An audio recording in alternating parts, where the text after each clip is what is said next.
Today I'm gonna be showing you how to get like the sounds for your your YouTube videos, like the Vine boom sound. Anyways, let's get on to it. So now we are here. You're gonna wanna go to your app store. Go to search, then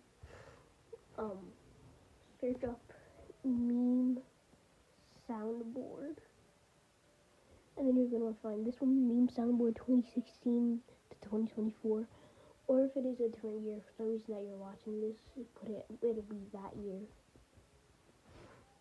And then you can just search up the sound. So for an example, Vine boom sound. You don't need to search up the whole thing.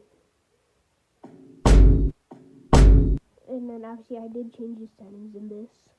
So if I just change it back, you can see normal. You know, so